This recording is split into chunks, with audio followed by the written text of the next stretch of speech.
परमात्मने नमः। यथार्थ गीता श्रीमद् भगवत गीता उपसंहार। સામાન્ય રીતે લોકો ટીકા સમીક્ષામાં નવી વાત શોધે છે, પરંતુ સત્ય તો સત્ય જ છે. તે ન તો નવું હોય છે ન જૂનું. નવી વાતો તો અખબારોમાં છપાતી રહે છે, જે બનતી ઘટતી ઘટનાઓ હોય છે. સત્ય તો અપરિવર્તનશીલ છે. આનાથી બીજું કોઈ કહે પણ શું? જો કહે તો પછી તેણે કાંઈ પ્રાપ્ત નથી કર્યું. પ્રત્યેક મહાપુરુષ ચાલીને તે લક્ષ્ય સુધી પહોંચી જશે તો એક જ વાત કહેશે. તે સમાજની વચ્ચે ફૂટ નહીં પાડી શકે. અગર એમ કહે તો પછી તેમણે કાંઈ મેળવ્યું નથી એમ સાબિત થાય. શ્રી કૃષ્ણએ પણ આ જ સત્ય કહ્યું, જે સત્ય પૂર્વે મનીષીઓએ જોયું હતું, મેળવ્યું હતું, અને ભવિષ્યમાં થનારા મહાપુરુષો પણ જો પ્રાપ્ત કરશે તો આ જ વાત કરશે. મહાપુરુષ અને તેમની કાર્યપ્રણાલી. મહાપુરુષ દુનિયામાં સત્યને નામે પ્રસરેલી અને સત્ય જેવી લાગતી કુરીતિઓનું શમન કરીને કલ્યાણના પથ પર પુરસ્કૃત કરે છે. આ માર્ગ પણ દુનિયામાં પહેલેથી હોય છે, પરંતુ એની સમાંતર એના જેવા લાગતા અનેક માર્ગો પ્રચલિત થાય છે. એમાંથી વસ્તુતઃ સત્ય શું છે તે સત્ય શોધવું મુશ્કેલ બની જાય છે. પરંતુ મહાત્મા સત્યનિષ્ઠ હોવાથી એમાંના સત્યને પારખી શકે છે, એને નિશ્ચિત કરે છે અને સત્ય તરફ અભિમુખ થવા માટે સમાજને પ્રેરિત કરે છે. રામે પણ આ જ કર્યું, મહાવીરે કર્યું, બુદ્ધએ કર્યું, ઈશુએ કર્યું, તેમજ મહમ્મદે પણ આમ જ કર્યું. કબીર, ગુરુ નાનક વગેરેએ પણ આ જ કર્યું. મહાપુરુષો આ દુનિયામાંથી ચાલ્યા જાય છે ત્યારે પાછળના લોકો એમના બતાવેલા માર્ગ ઉપર ચાલવાને બદલે એમના જન્મસ્થળ, મૃત્યુ સ્થળ તથા તેઓ જ્યાં ગયા હોય તે સ્થળોને પૂજવા લાગે છે. ધીમે ધીમે તેઓ એમની મૂર્તિ બનાવીને પૂજવા લાગે છે. પ્રારંભમાં તેઓ તેમની સ્મૃતિ જ સંભાળે છે, પરંતુ સમય જતા ભ્રમમાં પડી જાય છે, અને આ ભ્રમ જ સમય જતા રૂઢિનું રૂપ લઈ લે છે. યોગેશ્વર શ્રી કૃષ્ણએ પણ તત્કાલીન સમાજમાં સત્યના નામ પર પોષાતા રીતિરિવાજોનું ખંડન કરીને સમાજને સુમાર્ગ ઉપર સ્થાપિત કર્યો. અધ્યાય 2ના 16મા શ્લોકમાં એમણે કહ્યું, હે અર્જુન, અસત વસ્તુનું અસ્તિત્વ જ નથી અને સત્યનો ત્રણેય કાળમાં અભાવ નથી. ભગવાન હોવાને કારણે આ હું મારા તરફથી નથી કહેતો, પરંતુ તત્વદર્શીઓએ જે કહ્યું એ જ કહી રહ્યો છું. 13મા અધ્યાયમાં એમણે ક્ષેત્ર અને ક્ષેત્રજ્ઞનું વર્ણન એ જ રીતે કર્યું, જે ઋષિભિઃ બહુધા ગીતમ, ઋષિઓએ પૂર્વે ગાન કર્યું હતું. 18મા અધ્યાયમાં ત્યાગ અને સંન્યાસના તત્વની ચર્ચા કરીને 4માંથી એક પસંદ કરી એને પોતાનું સમર્થન આપ્યું. સંન્યાસ.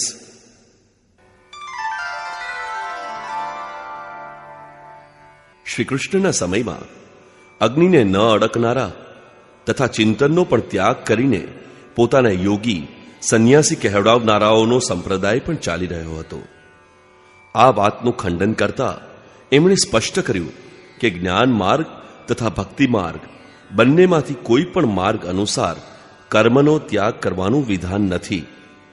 કર્મ તો કરવું જ પડે. કર્મ કરતા કરતા સાધના એટલી સૂક્ષ્મ બની જાય કે તમામ સંકલ્પોનો અભાવ થઈ જાય છે. એ જ પૂર્ણ સંન્યાસ છે. વચ્ચેના માર્ગમાં સંન્યાસ નામની કોઈ વસ્તુ જ નથી. ક્રિયાઓનો ત્યાગ કરવાથી કે અગ્નિને ન અડવાથી કોઈ સંન્યાસી કે યોગી બની શકતો નથી. આ વાત અધ્યાય 2, 3, 5, 6 અને ખાસ કરીને 18માં સ્પષ્ટ રીતે જોઈ શકાય છે. કર્મ.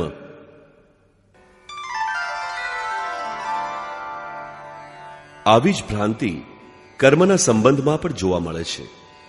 અધ્યાય 2ના 39મા શ્લોકમાં એમણે જણાવ્યું કે હે અર્જુન, અત્યાર સુધી આ બુદ્ધિ તારે માટે સાંખ્ય યોગના વિષયમાં કહેવામાં આવી. હવે તું નિષ્કામ કર્મના વિષયમાં સાંભળ. નિષ્કામ બનીને તું કર્મોનું બંધન તોડી શકીશ. એનું થોડું પણ આચરણ મહાન જન્મ મરણના ભયમાંથી મુક્ત કરે છે. આ નિષ્કામ કર્મમાં નિશ્ચયાત્મક ક્રિયા એક જ છે, બુદ્ધિ એક જ છે, દિશા પણ એક જ છે.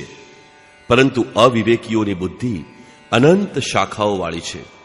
આથી તે કર્મના નામ પર અનેક ક્રિયાઓનો વિસ્તાર કરી લે છે. અર્જુન, તું નિયત કર્મ કર. અર્થાત ક્રિયાઓ ઘણી છે, પરંતુ કર્મ નથી. કર્મ નિર્ધારિત દિશા છે. કર્મ એવી વસ્તુ છે જે જન્મ જન્માંતરથી ચાલી આવતા શરીરોની યાત્રાનો અંત લાવે છે. જો એક પણ જન્મ લેવો પડે તો યાત્રા પૂરી ક્યાં થઈ? યજ્ઞ.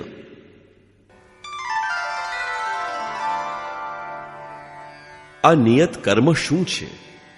શ્રી કૃષ્ણએ સ્પષ્ટ કર્યું કે અર્જુન, યજ્ઞની પ્રક્રિયા જ કર્મ છે. આના સિવાય દુનિયામાં જે કાંઈ કરવામાં આવે છે તે આ લોકનું બંધન છે, કર્મ નથી. કર્મ તો સંસારના બંધનમાંથી મુક્તિ અપાવે છે. તો યજ્ઞ શું છે જેને ક્રિયાન્વિત કરવાથી કર્મ સંપાદિત થઈ શકે? અધ્યાય 4માં શ્રી કૃષ્ણએ 13-14 રીતે યજ્ઞનું વર્ણન કર્યું છે, જે બધા ભેગા મળીને પરમાત્માની પ્રાપ્તિ કરાવનાર વિધિ વિશેષનું ચિત્રણ છે.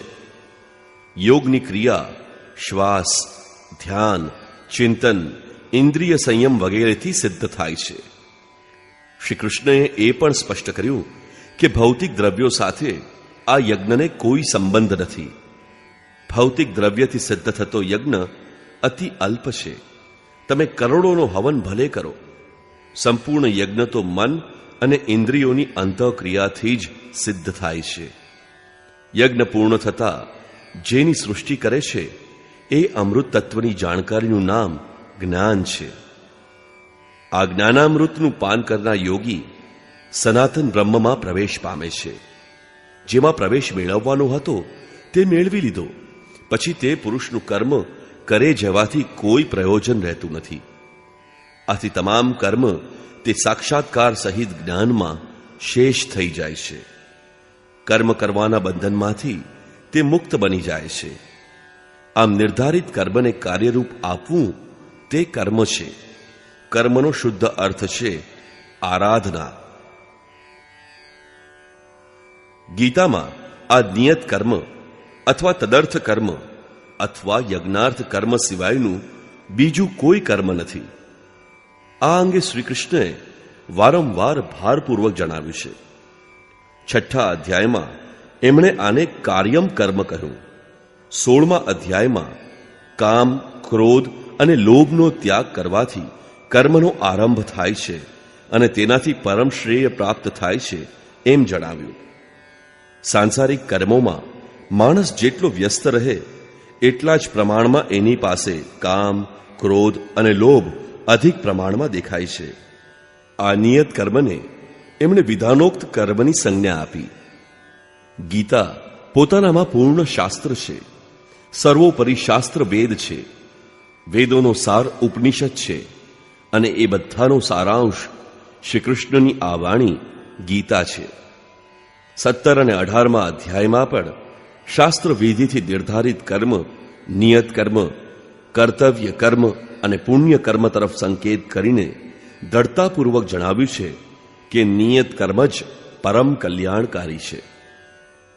યોગેશ્વર શ્રી કૃષ્ણએ આટલા ભારપૂર્વક જે વાત કરી તે નિયત કર્મ ન કરીને તમે શ્રી કૃષ્ણનું કહેવું ન માનીને ઉલટી સીધી કલ્પના કરો કે સંસારમાં જે કાંઈ કરાય છે તે કર્મ છે.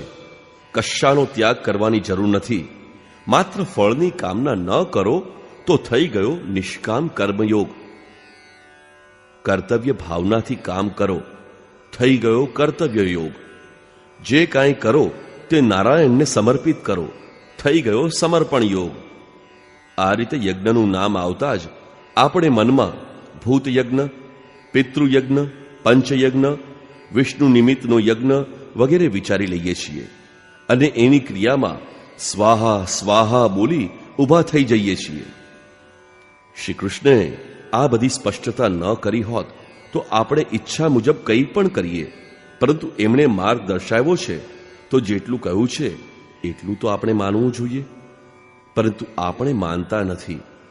આપણને વારસામાં અનેક રીત રિવાજ પૂજા પદ્ધતિ મળ્યા છે જે મગજમાં જકડાઈને પડ્યા છે.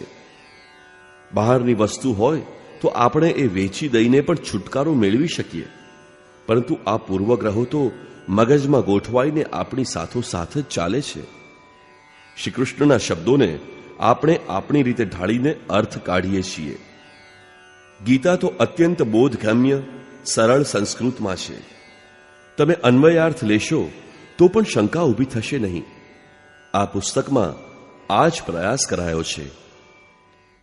યુદ્ધ.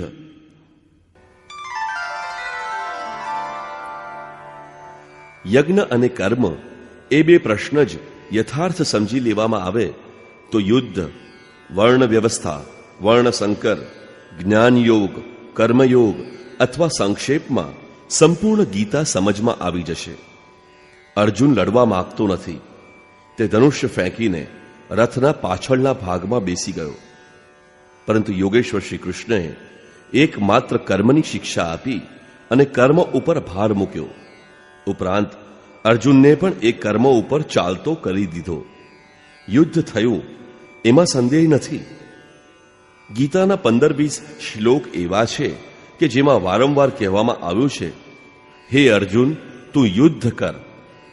પરંતુ એક પણ શ્લોક એવો નથી કે જેમાં બાહ્ય મારપીટનું સમર્થન કરાયું હોય. આ બાબતમાં અધ્યાય 2, 3, 11, 15 અને 18 જોવા. કેમ કે જે કર્મ ઉપર ભાર મૂક્યો હતો તે નિયત કર્મ તો એકાંતમાં તમામ વૃત્તિઓને સંકેલીને ધ્યાનમાં એકાગ્ર થવાથી થાય છે. કર્મનું આ જ સ્વરૂપ હોય તો યુદ્ધ કેવું? ગીતામાં કહેવાયેલી કલ્યાણની વાત યુદ્ધ કરનારાઓ માટે જ હોય તો તમે ગીતાથી કીડો છોડાવી લો. તમારી સામે તો અર્જુનના જેવી યુદ્ધની કોઈ પરિસ્થિતિ નથી. વાસ્તવમાં ત્યારે પણ એ પરિસ્થિતિ હતી અને આજે પણ એ પરિસ્થિતિ જેમની તેમ જ છે. ચિત્તને અંદર વાળી લઈને હૃદયમાં ધ્યાન ધરવાથી કામ, ક્રોધ, રાગ, દ્વેષ વગેરે વિકારો તમારા ચિત્તમાં ટકશે નહીં. આ વિકારો સામે સંઘર્ષ કરવો, એમનો અંત આણવો એ જ યુદ્ધ છે.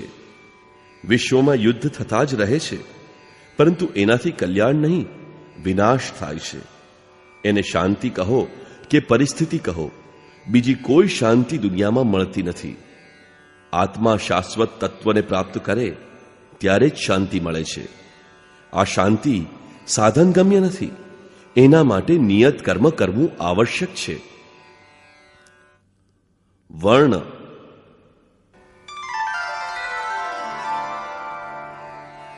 આ કર્મનું 4 વર્ણોમાં વિભાજન કરાયું છે. ધ્યાન ચિંતન તો બધા કરે છે, પરંતુ કેટલાક શ્વાસ પ્રશ્વાસની ગતિ રોકવામાં સક્ષમ બને છે. કેટલાક શરૂઆતમાં 2 કલાક ધ્યાનમાં બેસીને 10 મિનિટ માટે પણ પોતાને પામી શકતા નથી. આવી સ્થિતિવાળો અલ્પજ્ઞ સાધક શુદ્ર શ્રેણીનો છે.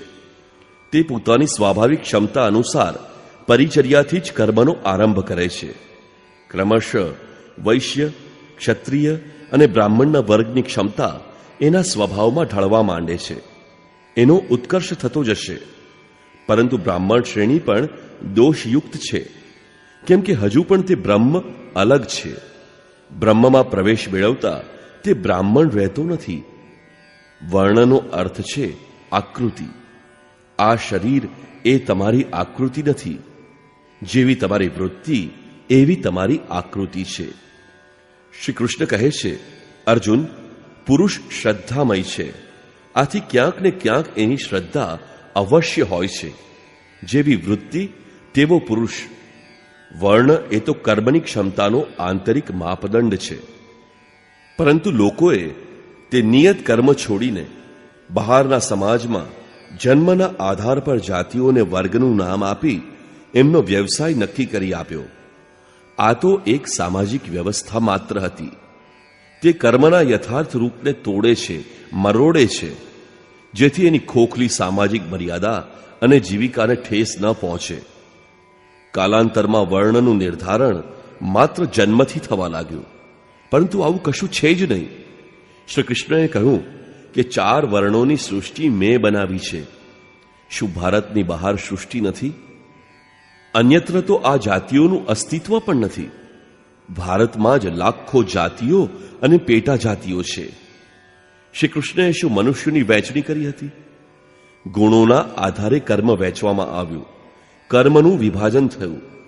કર્મ સમજાશે તો વર્ણ પણ સમજાશે, અને વર્ણ સમજાશે તો વર્ણ સંકરનું યથાર્થ સ્વરૂપ પણ સમજાઈ જશે. વર્ણ સંકર.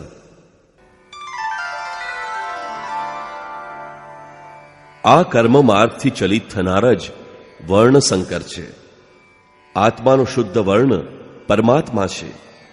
એમાં પ્રવેશ અપાવનાર કર્મથી દૂર જઈને પ્રકૃતિમાં મિશ્રિત થવું, તેનું નામ વર્ણ સંકરતા.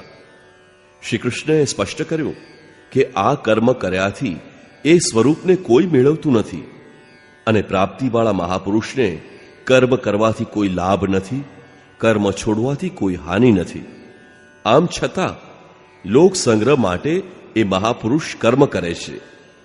આ મહાપુરુષોની માફક મારે પણ પ્રાપ્ત થવા પાત્ર કોઈ વસ્તુ અપ્રાપ્ત નથી. આમ છતાં પાછળવાળાઓની ઈચ્છાને કારણે હું કર્મ કરું છું. કર્મ ન કરું તો બધા વર્ણસંકર થઈ જાય. સ્ત્રીઓ દૂષિત થતા વર્ણસંકર પેદા થવાનું સાંભળ્યું છે, પરંતુ અહીં શ્રી કૃષ્ણ કહે છે કે સ્વરૂપમાં સ્થિત મહાપુરુષ કર્મ ન કરે તો લોકો વર્ણસંકર થઈ જાય. એ મહાપુરુષની નકલ કરીને આરાધના બંધ કરી દેવાથી પ્રકૃતિમાં ભટકવું પડે છે. આથી આ કર્મ કરીને જ પરમ નૈષ્કર્મ્યની સ્થિતિ, પોતાના શુદ્ધ વર્ણ પરમાત્માને પ્રાપ્ત કરી શકાય છે.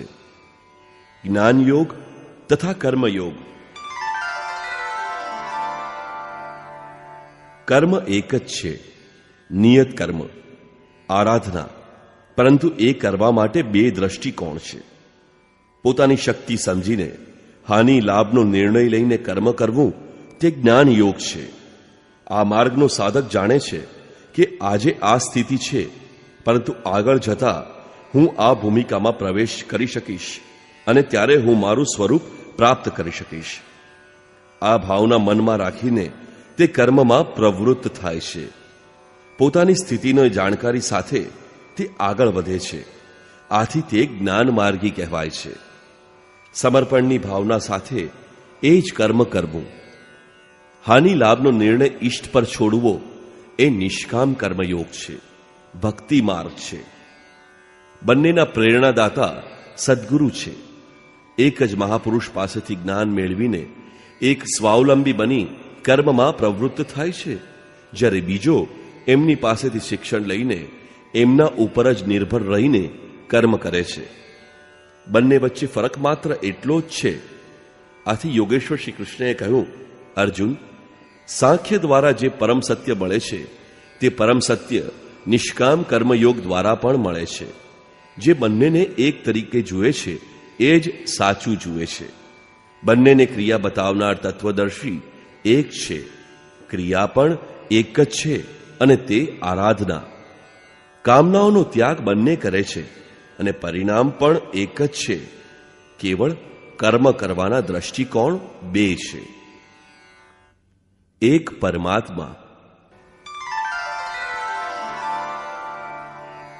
નિયત કર્મ મન અને ઇન્દ્રિયોની એક નિર્ધારિત અંતઃક્રિયા છે. જ્યારે કર્મનું આ એક જ સ્વરૂપ છે, ત્યારે બહાર મંદિર, મસ્જિદ, ચર્ચ બનાવીને દેવી દેવતાઓની મૂર્તિ કે પ્રતીકની પૂજા કરવી ક્યાં સુધી સુસંગત છે? ભારતમાં હિન્દુ કહેવાનાર સમાજ વસ્તુતઃ તે સનાતન ધર્મી છે.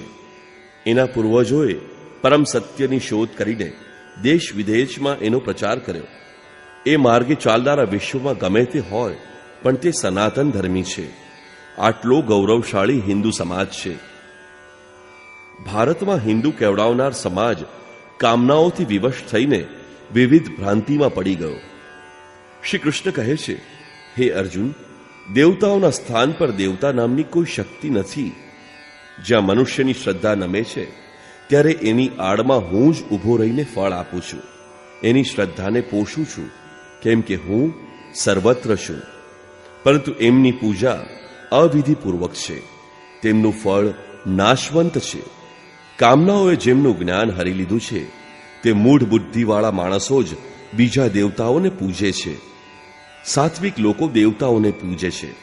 રાજસી લોકો યક્ષ રાક્ષસોને પૂજે છે તથા તામસી લોકો ભૂત પ્રેતોને પૂજે છે. ઘોર તપ કરે છે.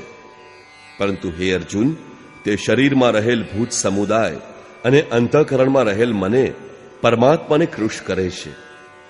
એ પૂજતા નથી. આથી એ લોકોને તું આસુરી વૃત્તિવાળા સમજ.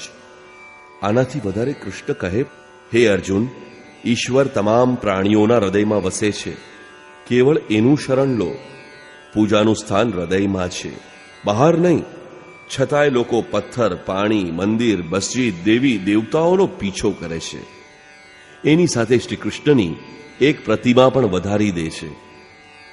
શ્રી કૃષ્ણની સાધના પર જ ભાર મૂકનાર તથા જીવનભર મૂર્તિ પૂજાનું ખંડન કરનાર બુદ્ધની મૂર્તિ એના અનુયાયીઓએ બનાવી લીધી અને પૂજા કરવા લાગ્યા દીવો કરીને. જ્યારે બુદ્ધે તો કહ્યું હતું, આનંદ, તથાગતની શરીર પૂજામાં સમય નષ્ટ ન કરીશ. મંદિર, મસ્જિદ, ચર્ચ, તીર્થ, મૂર્તિઓ તથા સ્મારકોથી પૂર્વે થઈ ગયેલા મહાપુરુષોની સ્મૃતિ જાળવી રાખવામાં આવે છે, જેથી તેમની સિદ્ધિઓનું સ્મરણ રહે. મહાપુરુષોમાં સ્ત્રીઓ, પુરુષો તમામ થતા આવ્યા છે. જનકની પુત્રી સીતા આગલા જન્મમાં એક બ્રાહ્મણ કન્યા હતી. પોતાના પિતાની પ્રેરણાથી પરબ્રહ્મની પ્રાપ્તિ માટે એણે તપસ્યા કરી, પરંતુ સફળ ન થઈ શકી. બીજા જન્મમાં રામને પ્રાપ્ત કર્યા અને ચિન્મય, અવિનાશી, આદિશક્તિના રૂપમાં પ્રતિષ્ઠિત થઈ. બરાબર આ જ રીતે રાજકુલમાં ઉત્પન્ન થયેલ મીરામાં પરમાત્માની ભક્તિ સ્ફુરિત થઈ. બધું છોડીને તે ભગવાનના ચિંતનમાં લાગી ગઈ. અડચણો વેઠી અને સફળ થઈ. તેની સ્મૃતિ જાળવવા મંદિરો થયા, સ્મારક થયા, જેથી સમાજ એમના ઉપદેશમાંથી બળ પ્રાપ્ત કરી શકે. મીરા, સીતા અથવા તે પક્ષના શોધનાર પ્રત્યેક મહાપુરુષ આપણો આદર્શ છે. આપણે એમના પગલે પગલે ચાલવું જોઈએ. પરંતુ આપણે એમના ચરણોમાં ફૂલ ચડાવીને, ચંદન ચોખા ચડાવીને બેસી રહીશું અને એટલામાં જ આપણા કર્તવ્યોની ઇતિશ્રી માનીશું તો એનાથી મોટી ભૂલ બીજી કઈ હશે? સામાન્ય રીતે જેનો આદર્શ હોય એની મૂર્તિ, ચિત્ર, પાદુકા, એમનું સ્થાન અથવા એમને સંબંધિત કાંઈ પણ જોવા સાંભળવાથી મનમાં શ્રદ્ધા ઉમટી આવે છે. આ યોગ્ય પણ છે. હું પણ મારા ગુરુદેવના ચિત્ર પર થૂકી ન શકું. એમના ચિત્રને કચરા પેટીમાં ફેંકી શકું નહીં, કેમ કે તે મારો આદર્શ છે. એમની પ્રેરણા તથા ઉપદેશ પ્રમાણે મારે ચાલવાનું છે. એમનું જે સ્વરૂપ છે, ક્રમશઃ ત્યાં સુધી ચાલીને એમની પ્રાપ્તિ કરવી, એ જ ઉદ્દેશ છે. આ જ સાચી પૂજા છે. જે આદર્શ હોય એનો અનાદર ન કરીએ ત્યાં સુધી તો બધું બરાબર છે, પરંતુ એના પર પત્ર પુષ્પ ચડાવીને એને જ ભક્તિ માની લેવાથી કે એને જ કલ્યાણનું સાધન માની લેવાથી લક્ષ્યથી દૂર ભટકી જવાશે. પોતાની આદર્શ વ્યક્તિઓના ઉપદેશ હૃદયમાં ઉતારીને એ માર્ગે ચાલવાની પ્રેરણા પ્રાપ્ત કરવા માટે જ સ્મારકોનો ઉપયોગ છે. પછી ભલે તેને તમે આશ્રમ, મંદિર, મસ્જિદ, ચર્ચ, મઠ, વિહાર, ગુરુદ્વારા કે બીજું કોઈ પણ નામ આપો. અલબત્ત આ કેન્દ્રોનો સંબંધ ધર્મ સાથે છે. જેની પ્રતિમા છે એણે શું કર્યું, શું મેળવ્યું, કેવી રીતે એણે તપસ્યા કરી, કેવી રીતે પ્રાપ્તિ કરી, માત્ર આટલું જ શીખવા માટે અમે ત્યાં પહોંચીએ છીએ અને પહોંચવું પણ જોઈએ. પરંતુ આ સ્થાનો પર મહાપુરુષોના પદચિહ્ન નહીં દર્શાવાય, અમલમાં મૂકીને શીખવવામાં નહીં આવે, કલ્યાણની વ્યવસ્થા નહીં મળે તો તે સ્થાન ખોટું ઠરશે. ત્યાં તમને માત્ર રૂઢિ મળશે. ત્યાં જવામાં તમને નુકસાન થશે. વ્યક્તિગત સ્વરૂપે ઘેર ઘેર, ગલી ગલી જઈને ઉપદેશ પહોંચાડવાને બદલે આ સામૂહિક ઉપદેશ કેન્દ્રોના રૂપમાં ધાર્મિક સંસ્થાઓની સ્થાપના કરવામાં આવી. પરંતુ સમય જતાં આ સ્થળોએ મૂર્તિ પૂજા તથા રૂઢિઓએ ધર્મનું સ્થાન પ્રાપ્ત કરી લીધું. ત્યાં ભ્રમનો ઉછેર થવા માંડ્યો. ગ્રંથ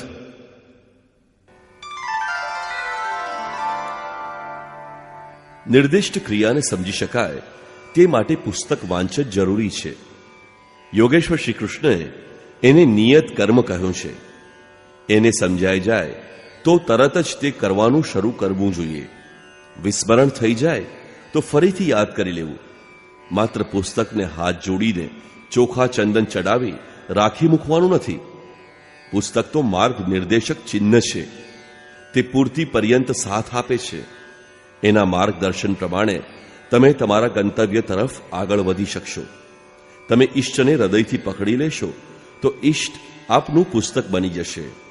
આથી સ્મૃતિ સાચવવી હાનિકારક નથી, પરંતુ આ સ્મૃતિ ચિહ્નોની પૂજાથી જ સંતોષ અનુભવવો એ હાનિકારક છે. ધર્મ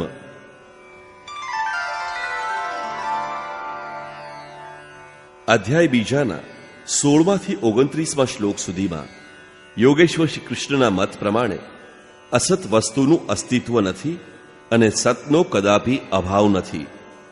પરમાત્મા સત્ય, શાશ્વત, અજર, અમર, અપરિવર્તનશીલ અને સનાતન છે. પરંતુ તે પરમાત્મા અચિંત્ય અને અગોચર છે. ચિત્તના તરંગોથી પર છે. હવે ચિત્તનો નિગ્રહ કેમ થાય? ચિત્તનો નિરોધ કરીને પરમાત્માને પામવાના વિધિ વિશેષનું નામ કર્મ છે. આ કર્મને કાર્યરૂપ આપવું એ જ ધર્મ છે, જવાબદારી છે. ગીતાના અધ્યાય બીજાના 40મા શ્લોકમાં ભગવાને કહ્યું કે હે અર્જુન, કર્મયોગમાં આરંભનો નાશ નથી. કર્મરૂપી ધર્મની થોડીક સાધના પણ જન્મ મરણના ભયથી મુક્ત કરે છે. અર્થાત આ કર્મને કાર્યરૂપ આપવું એ જ ધર્મ છે. આ નિયત કર્મ સાધન પથના સાધકને ક્ષમતા અનુસાર 4 ભાગમાં વહેંચવામાં આવ્યા છે. કર્મને સમજીને મનુષ્ય જ્યારે કર્મનો આરંભ કરે ત્યારે તે પ્રારંભિક અવસ્થામાં શુદ્ર છે. ધીમે ધીમે તેની વિધિ સમજવા માંડે ત્યારે તે વૈશ્ય છે. પ્રકૃતિના સંઘર્ષનો સામનો કરવાની ક્ષમતા અને શૌર્ય આવતા એ જ વ્યક્તિ ક્ષત્રિય બને છે. બ્રહ્મમાં તદ્રુપ થવાની ક્ષમતા, એ જ્ઞાન, વાસ્તવિક જાણકારી, વિજ્ઞાન, ઈશ્વરવાણી મળવી, એ અસ્તિત્વ પર નિર્ભર રહેવાની ક્ષમતા, આવી યોગ્યતા આવતા જ એ વ્યક્તિ બ્રાહ્મણ બને છે. આથી યોગેશ્વર શ્રી કૃષ્ણે ગીતાના અધ્યાય 18માના શ્લોક 46 અને 47માં કહ્યું છે કે સ્વભાવમાં પ્રાપ્ત ક્ષમતા અનુસાર કર્મમાં જોડાવું સ્વધર્મ છે. હલકો હોવા છતાં સ્વભાવથી ઉપલબ્ધ સ્વધર્મ શ્રેયસ્કર છે અને ક્ષમતા પ્રાપ્ત કર્યા વિના બીજાના ઉન્નત કર્મનું પરિપાલન કરવું હાનિકારક છે. પોતાના ધર્મમાં મરવું શ્રેષ્ઠ છે, કેમ કે વસ્ત્ર બદલવાથી વસ્ત્ર બદલનાર બદલાતો નથી. એમની સાધનાનો ક્રમ ત્યાંથી ફરીથી શરૂ થઈ જાય છે જ્યાંથી તે છૂટ્યો હોય. આમ ક્રમબદ્ધ ક્ષમતા પ્રાપ્ત કરીને તે પરમ સિદ્ધિ અવિનાશી પદને પ્રાપ્ત કરી લે છે. આ વાત ઉપર ફરીથી ભાર મૂકીને કહ્યું કે સ્વભાવથી પ્રાપ્ત ક્ષમતા અનુસાર મનુષ્ય પરમાત્માથી તમામ પ્રાણીઓની ઉત્પત્તિ થઈ અને જે સર્વત્ર વ્યાપ્ત છે તેની યોગ્ય રીતે પૂજા કરીને તે પરમ સિદ્ધિ મેળવે છે. અર્થાત નિશ્ચિત વિધિથી એક પરમાત્માનું ચિંતન કરવું એ જ ધર્મ છે. ધર્મમાં કોને પ્રવેશ મળે છે? એ મેળવવાનો અધિકાર કોને છે? આ અંગે યોગેશ્વરે કહ્યું, હે અર્જુન, અત્યંત દુરાચારી પણ મને અનન્ય ભાવથી ભજે. અનન્ય એટલે અન્ય નહીં, પરંતુ મારા સિવાય બીજા કોઈને પણ ન ભજતા કેવળ મને ભજે તે ખૂબ જ જલ્દીથી ધર્માત્મા થઈ જાય છે. એનો આત્મા ધર્મ સાથે જોડાય છે. આથી શ્રી કૃષ્ણ અનુસાર પરમાત્મામાં અનન્ય નિષ્ઠાથી લાગનાર વ્યક્તિ જ ધર્માત્મા છે. પરમાત્માની પ્રાપ્તિ માટે નિયત કર્મનું આચરણ કરે તે ધર્માત્મા છે. ધર્માત્મા તે છે જે સ્વભાવથી નિયત ક્ષમતા અનુસાર પરમાત્માની શોધમાં સંલગ્ન છે. અંતમાં કહે છે કે સર્વધર્માન પરિત્યજ્ય મામેકમ શરણમ વ્રજ. હે અર્જુન, બધા ધર્મોને છોડીને એક મારા શરણમાં આવ. આથી એક પરમાત્મા પ્રતિ સમર્પિત વ્યક્તિ જ ધાર્મિક છે. એક પરમાત્મામાં શ્રદ્ધા સ્થિર કરવી એ જ ધર્મ છે. એક જ પરમાત્માની પ્રાપ્તિની નિશ્ચિત ક્રિયા કરવી ધર્મ છે. આ સ્થિતિએ પહોંચેલા મહાપુરુષ, આત્મસંતુષ્ટ મહાપુરુષનો સિદ્ધાંત જ સૃષ્ટિમાં એકમાત્ર ધર્મ છે. આ મહાપુરુષોએ પરમાત્માને કેવી રીતે મેળવ્યા એ જાણવા એમના શરણમાં જવું જોઈએ. તેઓ કયા માર્ગે ચાલ્યા તે માર્ગ હંમેશા એક જ છે. એ માર્ગે ચાલવું એ જ ધર્મ છે. ધર્મ મનુષ્યના આચરણની વસ્તુ છે. તે આચરણ કેવળ એક જ છે. વ્યવસાયાત્મિકા બુદ્ધિ રેકેહ કૃનંદન. આ કર્મયોગમાં નિશ્ચયાત્મક ક્રિયા એક જ છે. ઇન્દ્રિયોની ચેષ્ટા અને મનના વ્યાપારને સંયમિત કરીને આત્મામાં પરસ્પર બ્રહ્મમાં પ્રવાહિત કરવા. ધર્માંતર.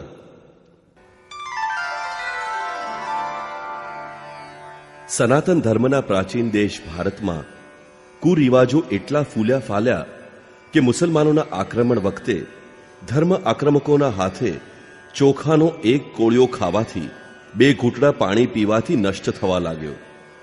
ધર્મભ્રષ્ટ જાહેર કરાયેલા હજારો હિન્દુઓએ આત્મહત્યા કરી લીધી. ધર્મ માટે તેઓ મરવાનું જાણતા હતા, પરંતુ ધર્મને તેઓ સમજે તો ને. ધર્મ તો થઈ ગયો સ્પર્શાસ્પર્શ, છૂતાછૂત. લજામણીનો છોડ હાથ અડવાથી મુરઝાઈ જાય છે, પરંતુ હાથ લઈ લેતા તરત ખીલવા લાગે છે. પરંતુ આ સનાતન ધર્મ તો એટલી હદે કરમાઈ ગયો કે પછી ક્યારેય વિકસ્યો જ નહીં. જે સનાતન આત્માને ભૌતિક વસ્તુ સ્પર્શી પણ ન શકે તે અડકવાથી, ખાવાથી નષ્ટ થાય.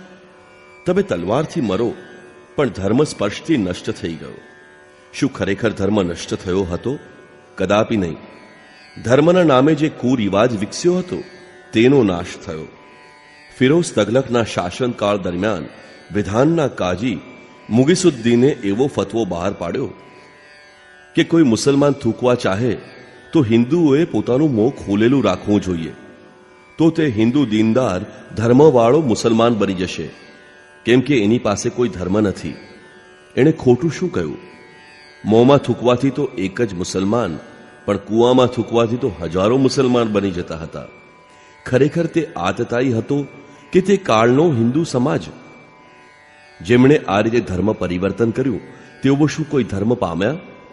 હિન્દુમાંથી મુસલમાન થઈ જવું અથવા એક પ્રકારની રહેણી કરણી બદલી બીજા પ્રકારની રહેણી કરણી અપનાવવાથી એ કંઈ ધર્મ નથી.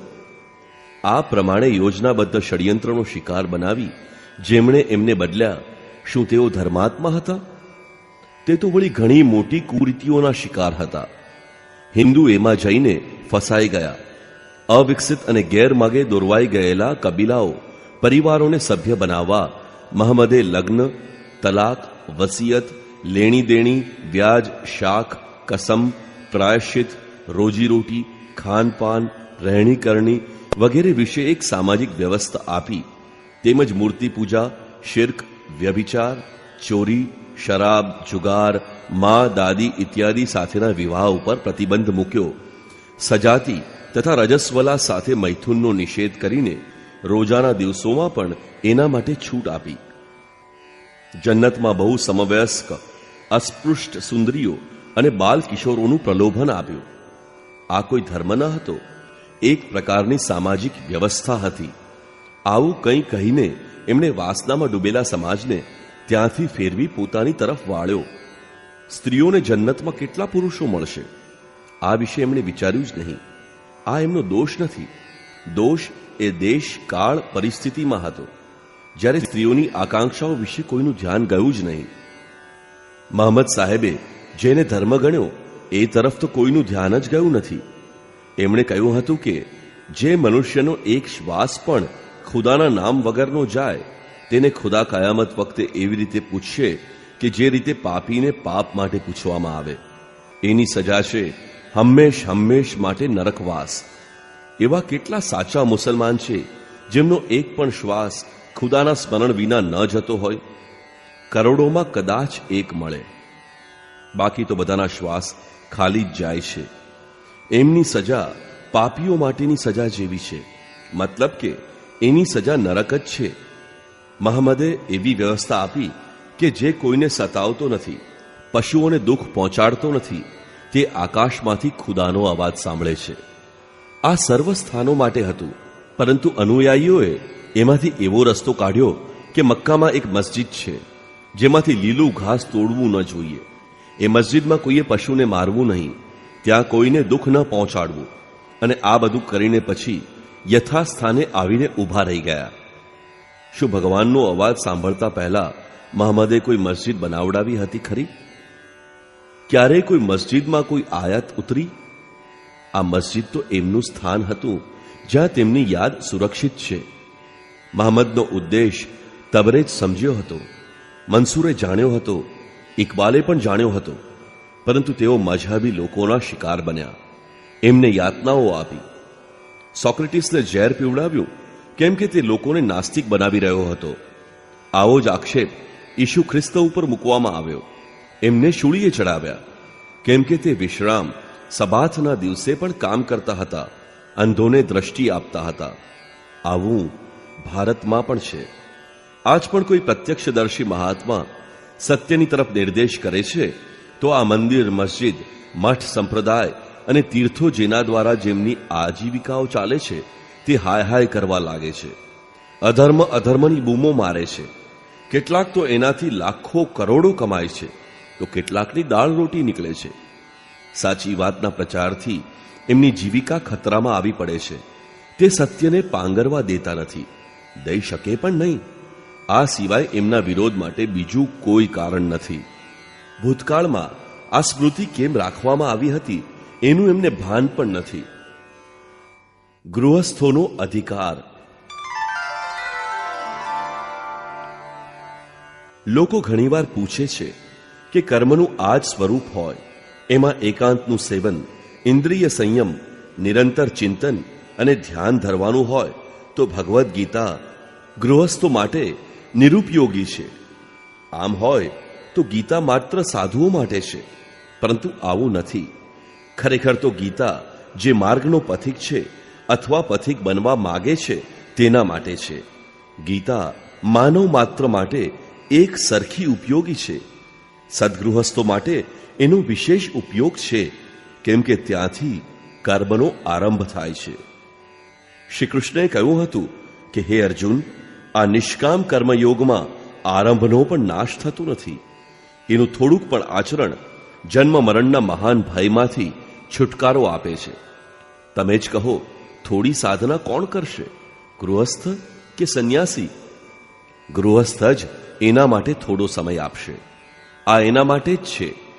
અધ્યાય 4:36 શ્લોકમાં કહ્યું કે હે અર્જુન, તું તમામ પાપીઓ કરતા પણ અધિક પાપ કરનારો હોઈશ તો પણ જ્ઞાનરૂપી નૌકાથી નિસંદેહ પાર થઈ જઈશ. અધિક પાપી કોણ છે? જે નિરંતર લાગેલ છે અથવા જે લાગવા ચાહે છે તે.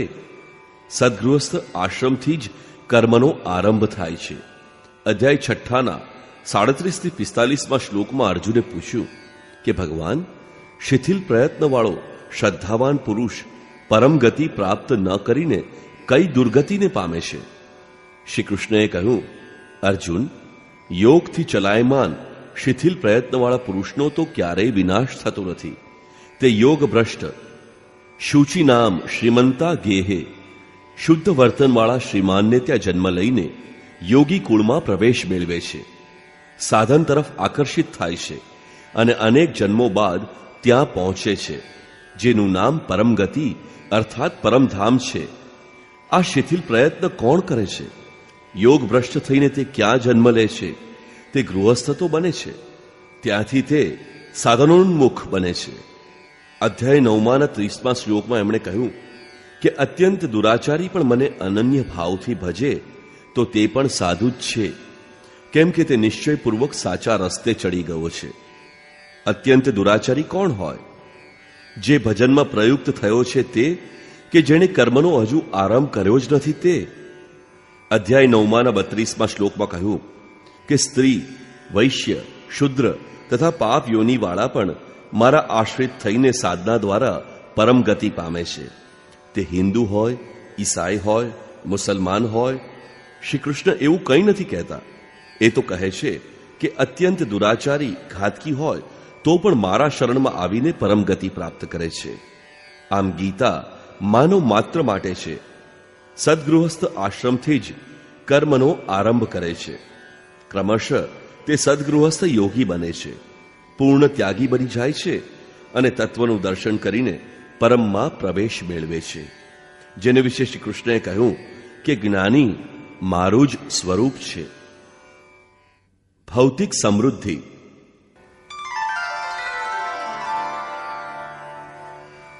ગીતા પરમ કલ્યાણ કરે છે. સાથોસાથ મનુષ્યો માટે આવશ્યક ભૌતિક વસ્તુઓનું પણ વિધાન કરે છે. અધ્યાય 9 20, 21 અને 22 શ્લોકમાં યોગેશ્વર શ્રી કૃષ્ણ કહે છે કે ઘણા લોકો નિર્ધારિત વિધિથી બને પૂજીને બદલામાં સ્વર્ગની કામના કરે છે.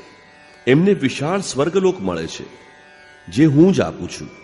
જે માગશો તે હું આપીશ, પરંતુ ઉપભોગ પછી તે સમાપ્ત થઈ જશે, કારણ કે સ્વર્ગનો ભોગ પણ નશ્વર છે. એમણે ફરીથી જન્મ લેવો પડશે. હા, મારી સાથે સંકળાયેલ હોવાથી તે નાશ નહીં પામે, કેમ કે હું કલ્યાણ સ્વરૂપ છું. હું એને ભોગ આપું છું અને ધીમે ધીમે નિવૃત્ત કરાવીને ફરીથી તેમને કલ્યાણમાં પ્રવૃત્ત કરી દઉં છું. ક્ષેત્ર.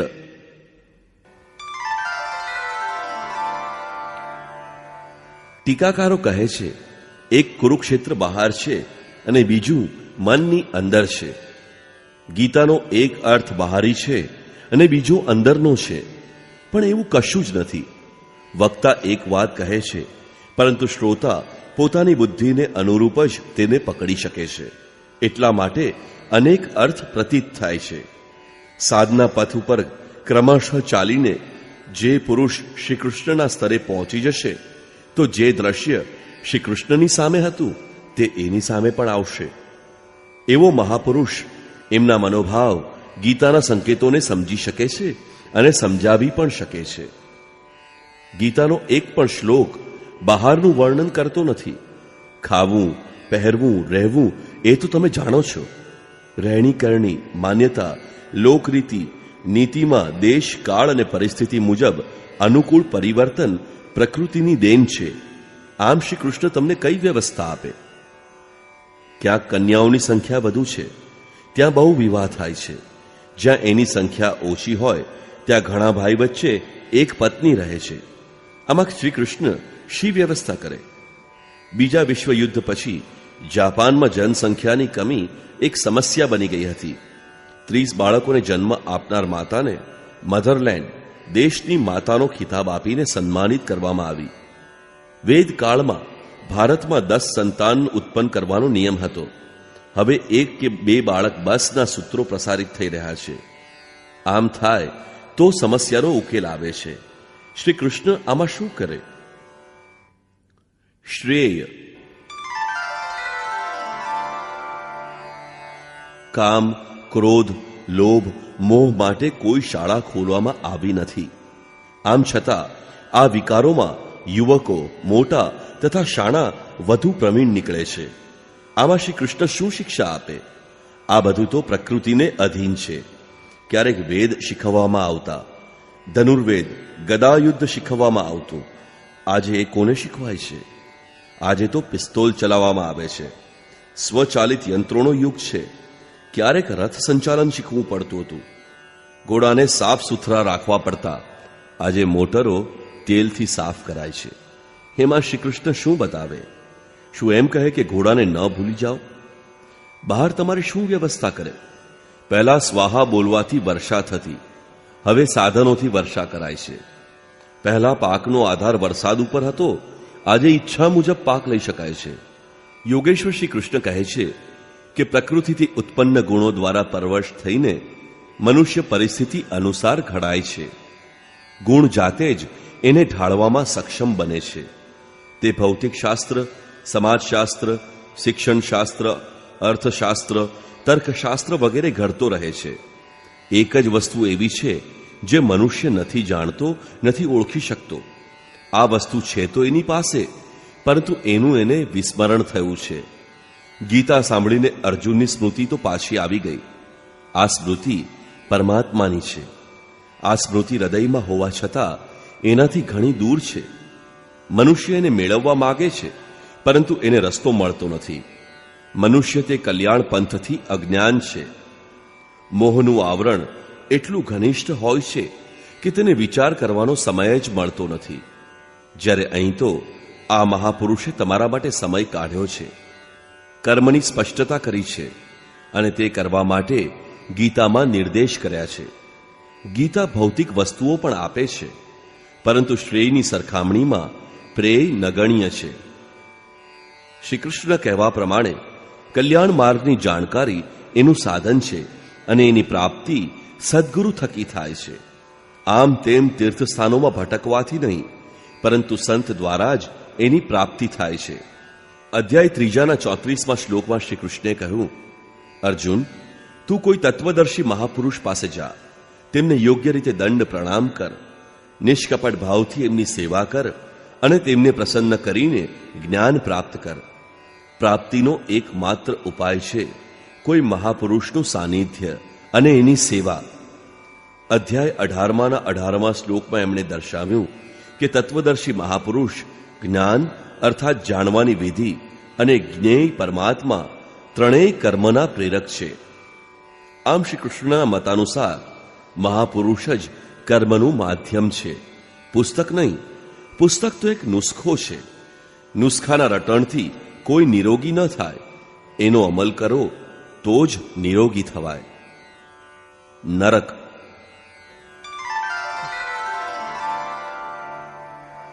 અધ્યાય 16ના 16મા શ્લોકમાં આસુરી સંપત્તિનું વર્ણન કરતા યોગેશ્વરે જણાવ્યું કે અનેક રીતે ભ્રમિત ચિત્તવાળો, મોહમાં ફસાયેલો આસુરી સ્વભાવનો મનુષ્ય અપવિત્ર નરકમાં જાય છે.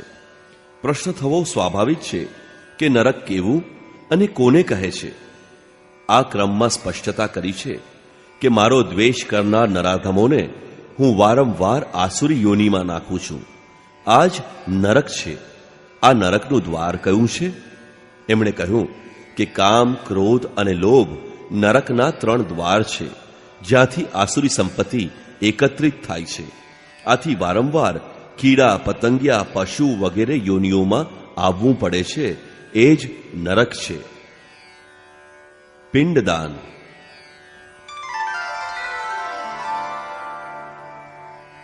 પ્રથમ અધ્યાયમાં વિષાદગ્રસ્ત અર્જુનને આશંકા થઈ કે મનુષ્ય સંહારથી પિતૃઓ પિંડદાન કે અર્પણથી વંચિત રહી જશે, પિતૃઓનું પતન થશે.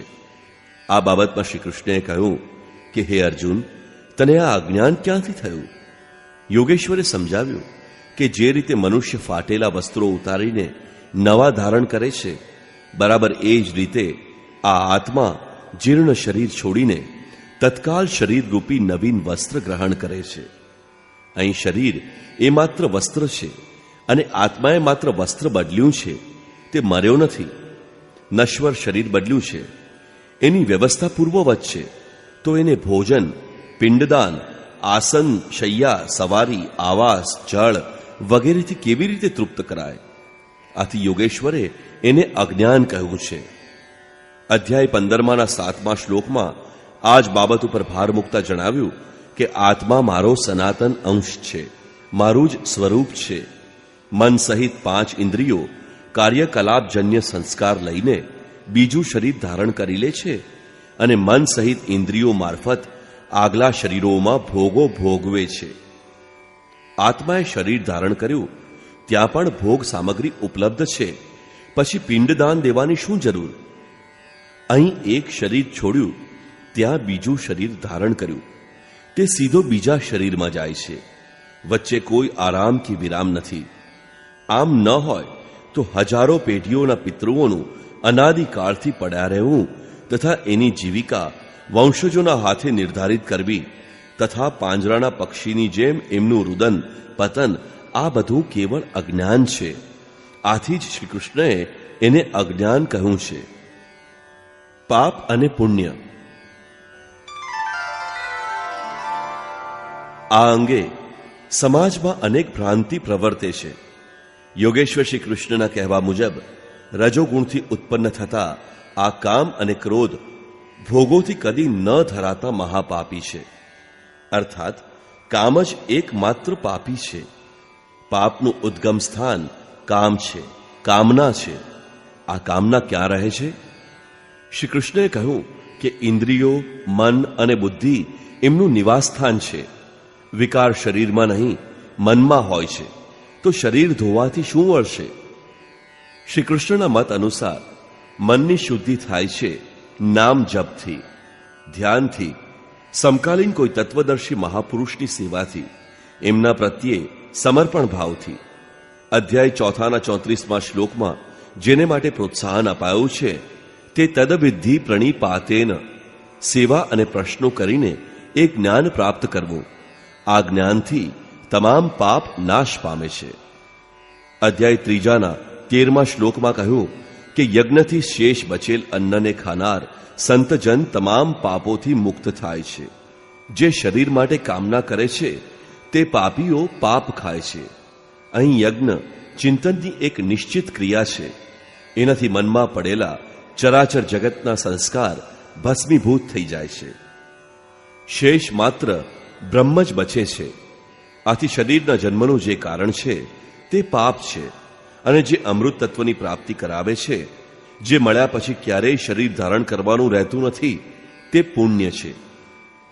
અધ્યાય 7ના 29મા શ્લોકમાં તે કહે છે, મારે શરણે આવી જરા, મરણ અને દોષોથી છૂટવા પ્રયત્ન કરનાર જે પુણ્યકર્મી પુરુષોના પાપ નષ્ટ થયા છે તે સંપૂર્ણ બ્રહ્મને, સંપૂર્ણ કર્મને, સંપૂર્ણ અધ્યાત્મને તથા મને સારી રીતે જાણે છે. મને જાણીને મારામાં સ્થિત થાય છે. આથી જે જરા, મરણ અને દોષોથી ઉપર ઉઠાવી શાશ્વતનું જ્ઞાન અપાવી એમાં જ નિત્ય સ્થિતિ કરાવે તે પુણ્ય કર્મ છે. જન્મ મૃત્યુ, જરા મરણ, દુઃખ દોષોના ચક્કરમાં નાખે તે પાપ કર્મ છે. અધ્યાય 10ના 3 શ્લોકમાં કહે છે કે જે મને જન્મ મૃત્યુથી મુક્ત, આદિ અંતથી મુક્ત તથા તમામ લોકના ઈશ્વરને સાક્ષાત્કાર કરીને જાણી લે છે તે પુરુષ મર્ત્ય મનુષ્યોમાં જ્ઞાનવાન છે, અને આવી જાણકારી ધરાવનાર તમામ પાપોથી મુક્ત થઈ જાય છે. આમ સાક્ષાત્કાર થતા સંપૂર્ણ પાપોમાંથી નિવૃત્તિ મળે છે. ટૂંકમાં વારંવાર જન્મ મરણનું કારણ પાપ છે, પરંતુ એનાથી બચાવીને શાશ્વત પરમાત્મા તરફ વાળે, પરમ શાંતિ પમાડે તે પુણ્ય કર્મ છે. સત્ય બોલવું, પોતાની મહેનતનું ખાવું, સ્ત્રીઓમાં માતૃભાવ રાખવો, ઈમાનદારી રાખવી વગેરે પણ પાપ પુણ્યના સહાયક અંગ છે. પરંતુ સર્વોત્કૃષ્ટ પુણ્ય તો છે પરમાત્માની પ્રાપ્તિ. જે કંઈ કર્મ એક પરમાત્માની શ્રદ્ધા તોડે છે તે પાપ છે. સંત સૌ એક છે. ભગવદ્ ગીતાના અધ્યાય 4ની શરૂઆતમાં ભગવાન કૃષ્ણએ કહ્યું કે કલ્પના પ્રારંભમાં મેં આ અવિનાશી યોગ સૂર્યને કહ્યો હતો, પરંતુ શ્રી કૃષ્ણના પૂર્વકાલીન ઇતિહાસમાં અથવા અન્ય કોઈ પણ શાસ્ત્રોમાં શ્રી કૃષ્ણના નામનો ઉલ્લેખ મળતો નથી. વાસ્તવમાં શ્રી કૃષ્ણ એક પૂર્ણ યોગેશ્વર છે. તે એક અવ્યક્ત અને અવિનાશી ભાવની સ્થિતિ છે. પરમાત્મા મેળવવાની ક્રિયા અર્થાત યોગનો સૂત્રપાત કરાયો તો વાસ્તવમાં આવી સ્થિતિવાળા મહાપુરુષે જ કર્યો. પછી ભલેને તે રામ હોય કે ઋષિ જરથુષ્ટ કેમ ન હોય. આ જ ઉપદેશ ઈસુ ખ્રિસ્ત, મહમ્મદ, ગુરુ નાનક વગેરેએ પણ આપ્યો, પરંતુ આ કયું હતું શ્રી કૃષ્ણએ. આમ બધા મહાપુરુષો સમાન જ છે, બધા એક જ છે. બધા એક જ બિંદુને સ્પર્શ કરીને એક જ સ્વરૂપને પામે છે. આ પદ એક જ છે. અનેક પુરુષો આ માર્ગે ચાલશે, પરંતુ મંજિલે પહોંચીને તે સૌ એક જ પદને પામશે. આવી અવસ્થાએ પહોંચેલા સંતનું શરીર એકમાત્ર મકાન છે. તે શુદ્ધ આત્મ સ્વરૂપ છે. આવી સ્થિતિએ પહોંચેલા મહાપુરુષોએ જે કહ્યું તે યોગેશ્વરે જ કહ્યું. સંત ક્યાંક ને ક્યાંક તો જન્મ લે જ છે. પૂર્વમાં કે પશ્ચિમમાં, કાળા કે ધોળા પરિવારમાં, પૂર્વ પ્રચલિત કોઈ ધર્માવલંબીઓની વચ્ચે, અબોધ કબીલામાં, સામાન્ય જીવન જીવનાર ગરીબ અથવા અમીરોમાં જન્મ લઈને પણ સંત એમની પરંપરાવાળા થતા નથી. એ તો પોતાના લક્ષ્ય પરમાત્માને પકડીને સ્વરૂપ તરફ અગ્રેસર થાય છે. એના ઉપદેશમાં જાતિપાતી, વર્ગભેદ, રંગભેદ કે અમીર ગરીબને દિવાલ રહેતી નથી. એની દ્રષ્ટિએ નર માદાનો ભેદ પણ રહેતો નથી. મહાપુરુષોના મરણ બાદ અનુયાયીઓ પોતાનો સંપ્રદાય બનાવીને સંકુચિત થઈ જાય છે. કોઈ મહાપુરુષની પાછળ ચાલનાર યહૂદી થઈ જાય છે, તો કોઈના અનુયાયી ઈસાઈ, મુસલમાન, સનાતની વગેરે થઈ જાય છે. પરંતુ આ દિવાલોથી સંતનો સમાગમ કદી થતો નથી. સંત ન તો સાંપ્રદાયિક છે, ન તેની કોઈ જાતિ છે. સંત કેવળ સંત જ છે. એને કોઈ સામાજિક સંગઠનમાં બાંધવાની જરૂર નથી.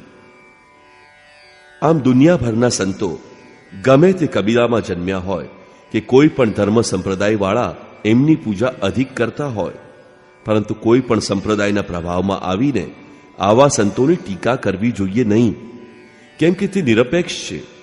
દુનિયાના કોઈ પણ સ્થાનમાં ઉત્પન્ન સંતની નિંદા કરવી યોગ્ય નથી.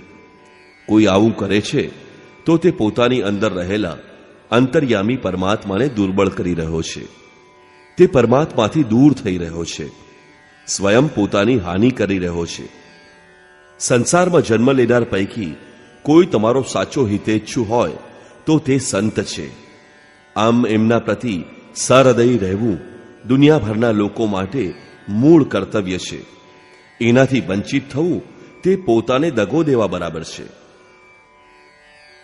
વેદ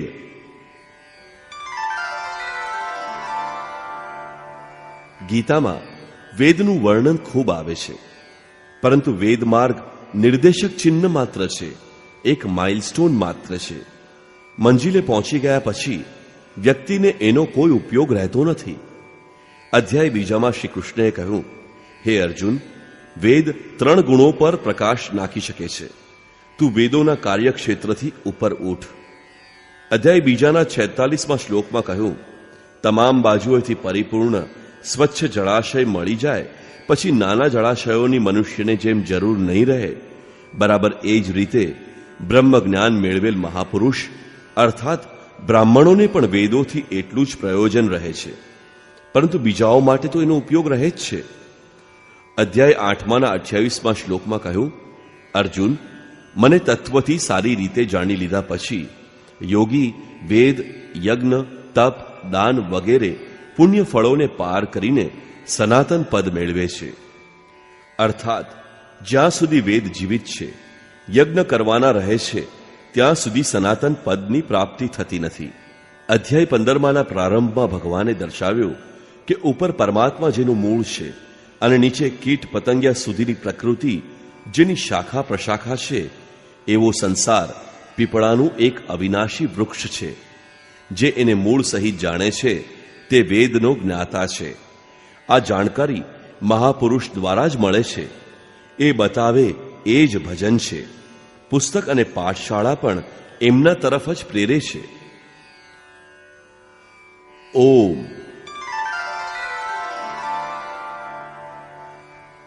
શ્રી કૃષ્ણના માર્ગદર્શનમાં ઓમના જપનું વિધાન મળે છે.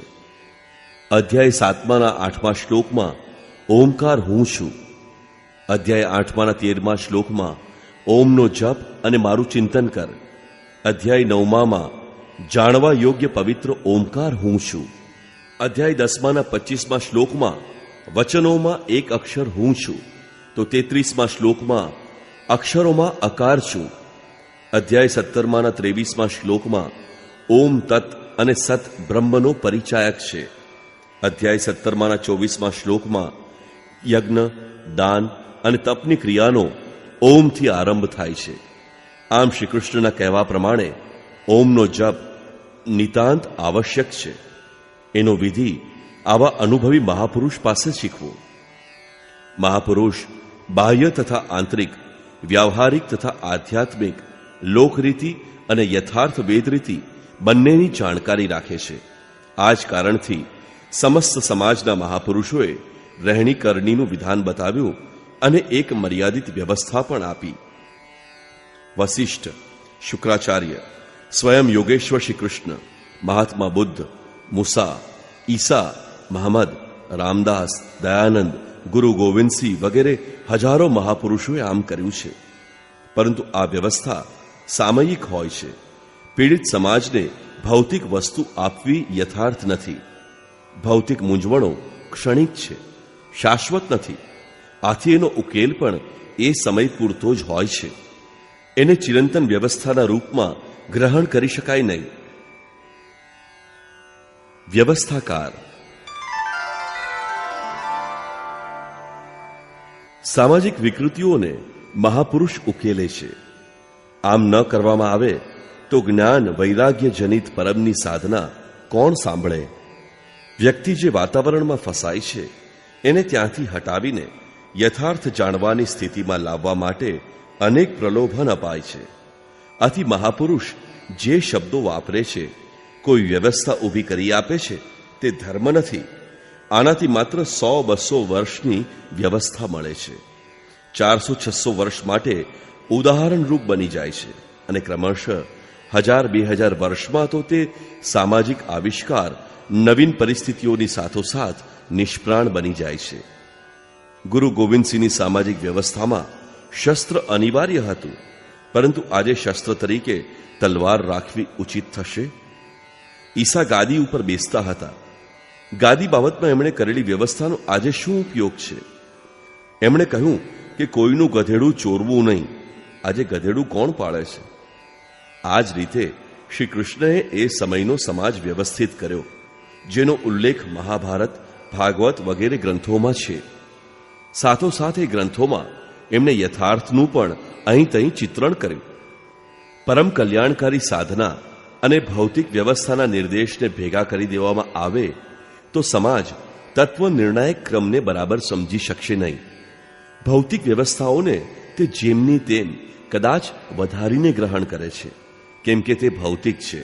મહાપુરુષે કહ્યું છે એમ કહીને આ વ્યવસ્થાઓની પ્રશંસા પણ કરાય છે.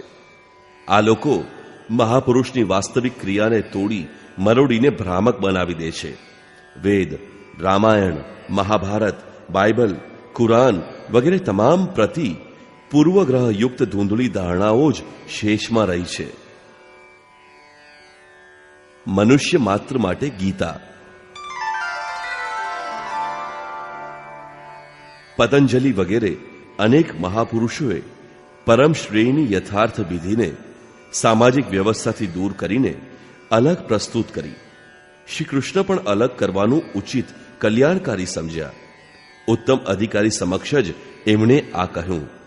શ્રી કૃષ્ણએ વારંવાર કહ્યું કે તું અતિશય પ્રીતિ રાખનાર ભક્ત હોય, કલ્યાણની ઈચ્છાથી હું આ કહું છું. આ અત્યંત ગુપ્ત છે. અંતમાં કહ્યું, જો ભક્ત નથી તો પ્રતીક્ષા કરો, એમને આ રસ્તા ઉપર લાવો, પછી એમને માટે કહો. આ મનુષ્ય માત્ર માટે યથાર્થ કલ્યાણનું એકમાત્ર સાધન છે, જેનું ક્રમબદ્ધ વર્ણન શ્રી કૃષ્ણ કથિત ગીતા છે. પ્રસ્તુત ટીકા.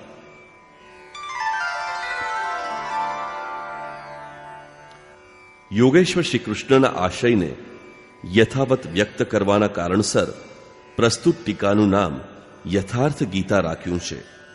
ગીતા સ્વયં પૂર્ણ સાધના ગ્રંથ છે. તે બૌદ્ધિક સ્તર ઉપર જાણી શકાય તેમ નથી. આથી તે અનુભવાય છે, પ્રતીત થાય છે. આથી જો કાંઈ ન સમજાય તો કોઈ તત્વદર્શી મહાપુરુષના સાનિધ્યમાં સમજવાનો પ્રયત્ન કરવો. નિવેદન.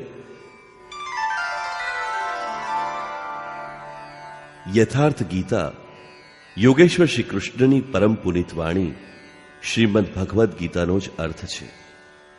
એમાં તમારા હૃદયમાં રહેલા પરમાત્માની પ્રાપ્તિનું નિધાન છે. પરમાત્માની પ્રાપ્તિ બાદ કરેલું ચિત્રણ છે. અવહેલનાની દ્રષ્ટિએ આનો ઉપયોગ વર્જિત છે. એમ કરવા જતાં આપણે આપણા લક્ષ્યથી વંચિત રહી જઈએ. આના શ્રદ્ધાપૂર્વક અધ્યયનથી માનવ પોતાના કલ્યાણનું પૂરેપૂરું સાધન પ્રાપ્ત કરે છે અને યત્કિંચિત પણ ગ્રહણ કરશે તો પરમ શ્રેયને પ્રાપ્ત કરી લેશે.